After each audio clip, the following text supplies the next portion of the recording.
The 90 Day Fiancé franchise is a roaring success for TLC, though the show has been called out for its changes over the years. 90 Day Fiancé Season 1 aired in 2014, and focused on 4 American men who were being joined in the United States by their international fiancés. However, the show has since changed its focus and shifted its values, which has led to plenty of criticism from the sprawling fan base. Though 90 Day Fiancé first aired less than a decade ago, watching a rerun of the first season feels like viewing a new show altogether. The initial season that led to an explosive franchise full of nearly 24 spin-offs was more reminiscent of early reality TV. The aim of 90 Day Fiancé Season 1 was to focus on the cultural and legal challenges the couples faced as the women adapted to life in the U.S. The show came across as authentic and unscripted, and offered a real look at the K-1 visa process. Since 2014, the extended 90 Day Fiancé franchise has expanded to focus on many different topics. 90 Day Fiancé started casting clout chasers when 90 Day Fiancé first premiered in 2014. The 8 people in the cast were completely unknown, as they weren't budding social media stars. They were normal people who happened to fall in love with someone from a different country. However, as cast members blew up online, an increasing number of wannabe influencers have started appearing on the show. For example, 90 Day Fiancé Season 9 couple Miona and Jibra Bell were bashed for appearing on the show for clout. Rumors even stated that the couple had married before the show and acted out their storyline for fame. 90 Day Fiancé became more scripted as 90 Day Fiancé couples began feeling less authentic. A suspicious amount of scripted content has leaked into the franchise. The Pothist family in particular has been accused of faking their dramatic family fights, as Libby Pothist and her husband Andre Castravet have been called out for seemingly faking their feud with Libby's sisters. Meanwhile, Evelyn Villegas and Corey Rathgeber from 90 Day Fiancé The Other Way were revealed to have married a year before filming episodes about planning their wedding.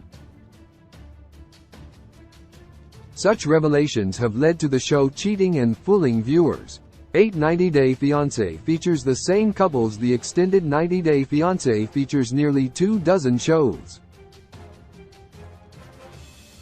While each season of 90 Day Fiancé first featured fresh couples with new plot lines, the franchise now recycles couples from season to season. On the show, there were painful consecutive seasons of drama between couple Natalie Morditsova and Mike Upquist, as they joined the cast in seasons 7 and 8 before appearing on 90 Day Fiancé Happily Ever After. Natalie then joined 90 Day, The Single Life. Watching the same couple season after season leads to stale and recycled plot lines that don't progress. 90 Day Fiancé became oversaturated. Not only does the 90 Day Fiancé franchise feature too many couples season after season, but it has become oversaturated. Couples who first came across as likable became tired and overexposed after landing their own spin-off shows. Popular couples Lauren and Alexei Bravarnik, as well as Annie Suwan and David Toborowski, both landed their own spin-off shows.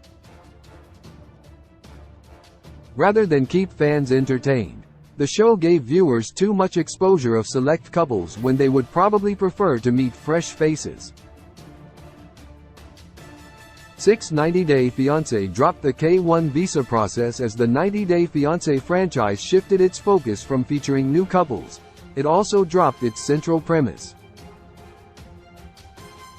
Rather than focus on international relationships and the K-1 visa process, select seasons have focused on entirely different aspects altogether. For example, a massive chunk of Happily Ever After Season 6 was focused on Angela Dean's makeover transformation rather than her international relationship with her husband, Michael Alasani. Somewhere along the way, 90 Day Fiancé lost the element of the show that made it unique. 90 Day Fiancé broke its format as the 90 Day Fiancé franchise began to focus less on the K-1 visa process. It also broke its format. Happily Ever After is a spin-off show that is supposed to follow international couples from 90 Day Fiancé after they marry to see how they're doing. However, Happily Ever After Season 7 featured 3 couples who didn't fit this mold. Jenny Slatin and Sumit Singh were from the other way, Kim Menzies and Usman Umar from 90 Day Fiancé. Before the 90 Days weren't married, and Big Ed Brown and Liz Woods are from the single life, aren't married, and aren't even an international couple. 90 Day Fiancé features repetitive elements while 90 Day Fiancé does cast new couples in some content.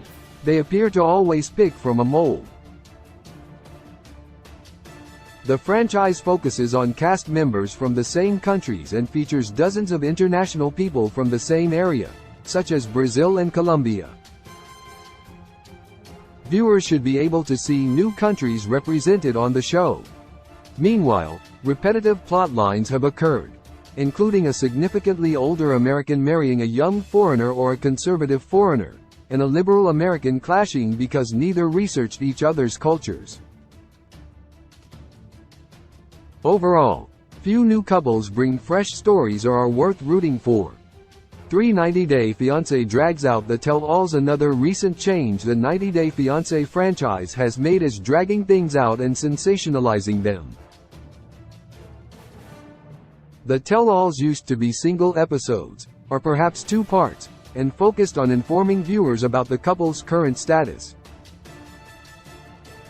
However, the recent Happily Ever After Season 7 tell-all was a whopping 4 parts, and took an entire month to air. However, the tell-all still didn't ask the questions viewers wanted answered.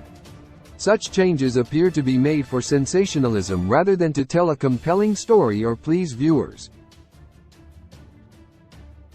90 Day Fiancé casts questionable people. A worrisome trend in the extended 90 Day Fiancé franchise is the quality of people who are cast.